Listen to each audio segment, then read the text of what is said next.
de 70 millions, merci. 25 des travaux Merci. sont Il y a une éducation à côté. Merci, je Madame la transmets ministre. maintenant. Merci, je passe la parole maintenant à la représentante de l'opposition officielle, Madame la députée de Chaumédé. À vous la parole. Merci, Monsieur le Président. Nous allons rapidement commencer par la Coupe des présidents de la PGA. Dans un article de Marie-Josée Paquette-Courmont du 9 avril 2025, ça fait pas longtemps, nous apprenions qu'il y a eu 3 fois moins de visiteurs provenant de l'extérieur du Québec, soit un total de 13 156 personnes seulement. Les retombées économiques de 70 millions de dollars annoncées par la ministre sont toujours en cours d'évaluation 6 mois après la tenue de l'événement, Monsieur le Président.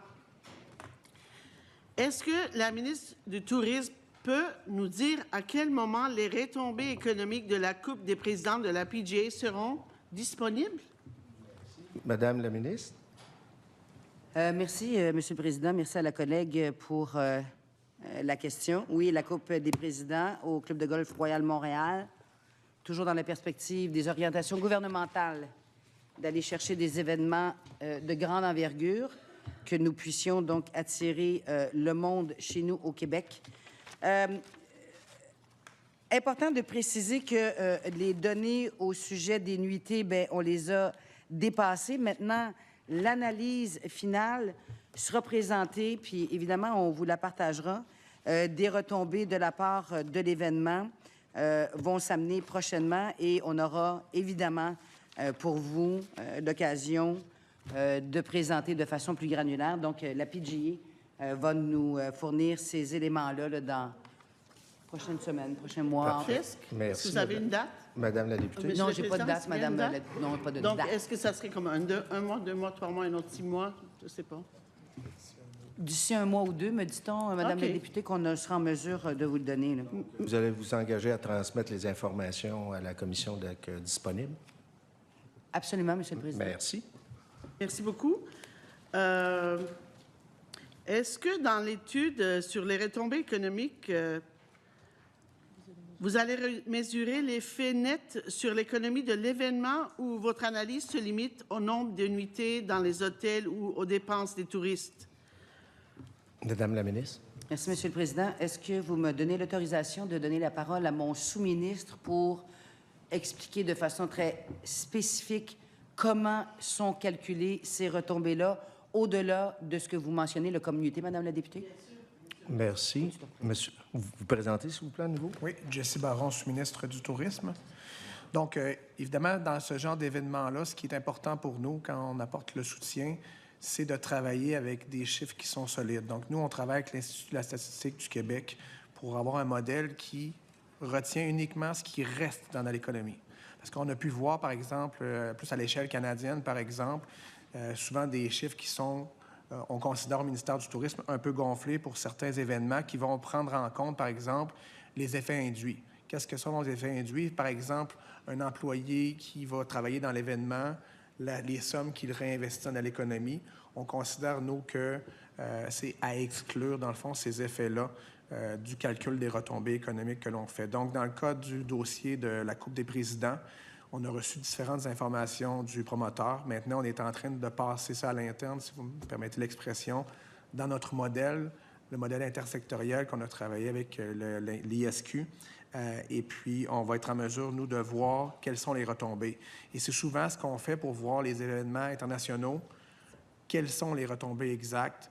Et c'est ce qui conditionne, dans le fond, la sélection des projets sur lesquels on a travaillé. Si, Madame la députée.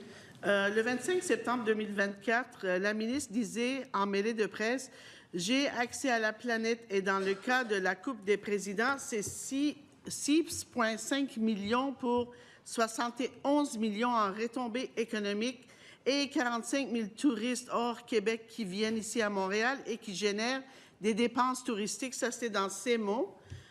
Nous savons maintenant que c'était juste 13 156 touristes et non 45 000 touristes attendus, malheureusement, qui sont venus à Montréal et qui ont généré des dépenses pour des retombées économiques inconnues encore, qu'on va recevoir dans quelques mois. Est-ce qu'on peut dire ça, c'est du gaspillage de fonds publics? Je ferai attention au propos. Madame la ministre, s'il vous plaît. Non, Madame la députée, vous voulez... Oui. OK. Donc, je répondais à elle, puis je OK. vous transmettais la parole. Merci, Monsieur le Président. Désolé de la confusion. Mais écoutez, 4,3 milliards de devises étrangères 2023. On va dépasser ça pour 2024. 4,1, pardon. Ça va être 4,3 pour 2024. La moitié de ça, Madame la députée, 2,1 milliards de devises étrangères US.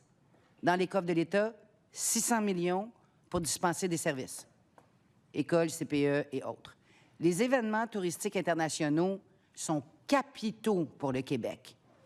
Les gouvernements précédents, là, la ministre du Tourisme, là, a passé de transport parce qu'elle s'en allait à tourisme parce qu'elle était benchée, parce qu'elle n'avait pas fait une bonne job.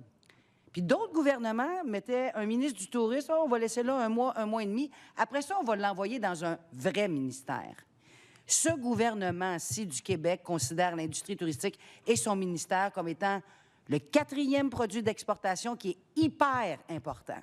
Et le développement du volet des événements internationaux, culturels, touristiques, sportifs, il n'y a pas de meilleure carte de visite.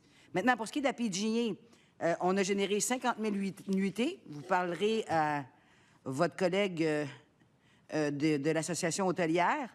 50 000 nuitées. Je pense que les hôteliers de Montréal étaient extraordinairement contents. 60 des 75 000 jours participants totaux ont été générés par des visiteurs. Donc, on parle de Québécois au Québec, mais également des touristes. Alors, l'idée d'investir dans des événements internationaux, la confrontation des 4 nations, je ne sais pas si ça dit quelque chose à quelqu'un, là, ça a pas mal bien marché pour le Québec avec un investissement quand même assez minimal. Madame la députée.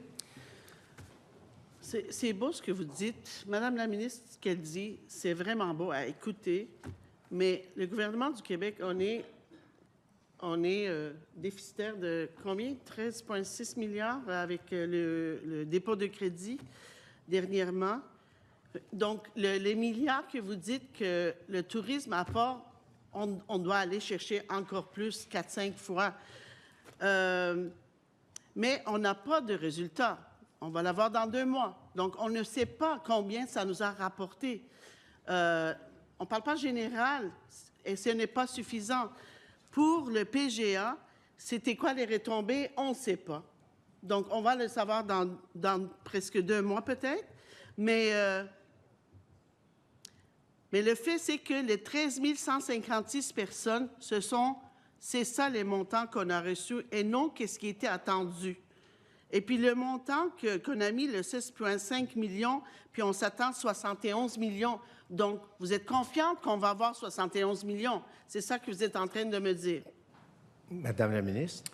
Merci, M. le Président. La PGA, on va avoir les données, on va vous les fournir. 5 millions Grand Prix de Formule 1 du Canada. Parce que vous parlez des grands événements, là, vous avez demandé la question, vous avez posé la question, est-ce que, et je vous cite, le gouvernement du Québec gaspille des investissements dans des événements sportifs internationaux? La F1, 5 millions, 70 millions à retomber. Sur les grands événements, là, soyons très clairs. Montréal est plus sur la courte liste des grandes villes pour avoir des grands événements. Le remplacement de la toiture du stade olympique, un investissement pour les 50 prochaines années, c'est ça qu'on veut faire. Les grands événements, là, trompez-vous pas, là. Toronto, il veut le Grand Prix de Formule 1 du Canada. Puis l'Alberta veut le Grand Prix de Formule 1 du Canada. Puis Vancouver le veut. Puis vous avez vu la Formule 1 qui rentre sur le marché américain, puis qui se divertit. Oui, mais c'est parce que vous me parlez des grands événements, vous avez dit qu'on dilapide des sommes. Tous les grands événements sportifs, ça a ramené 4,1 milliards de devises étrangères. Pour la PGA, on va avoir les données. On s'est engagé, le ministère et moi, à vous les fournir. Donc, merci. Le PGA, je ne veux pas qu'on soit parce que j'ai beaucoup de questions. On va voir les résultats. Je ne peux pas l'inventer, là. Je vais être claire, là. Je ne peux pas l'inventer. On va attendre les résultats, puis on Merci. jugera rendu là. Oui. Espérons qu'on aura les 71 millions attendus. Monsieur le Président, la ministre a dit aussi, je vais vous répéter ce que vous avez dit, j'ai dit non à la FIFA. On ne dit pas oui à tout, c'est bien. On regarde les critères et on va avec ceux qui rapportent le plus en termes de visibilité et de retombées économiques. La FIFA, là, c'est connu international. Je me rappelle quand j'étais jeune, il y avait un Pelé, le Brésilien. Je ne connaissais pas le Brésil, je ne connaissais pas, mais mon père parlait de Pelé, le Brésilien. Puis avant ça, il y avait Diego, l'Argentin. Mais David Beckham, là, le mari de Spice Girl, écoute, le Real Madrid. Donc, vous pensez FIFA n'était pas important. Quels sont les critères de la ministre pour évaluer la visibilité et les retombées économiques afin de dire oui à un grand événement sportif? Lorsque je marche, je conduis dans les rues, là, malheureusement, beaucoup de terrains de baseball changent en soccer. Le soccer, au Canada, en tout cas, ça monte en flèche, mais mondialement, la FIFA, c'est gros. Et vous avez dit non. Donc, c'est quoi vos critères, s'il vous plaît? Madame la ministre. Du simple au double et du double au simple lorsque j'ai annoncé que je me retirais de la FIFA. Donc, les sommes que la FIFA m'avait présentées 1 an et demi plus tard ont doublé et on passait de 8 matchs à 4 matchs ou 2 matchs.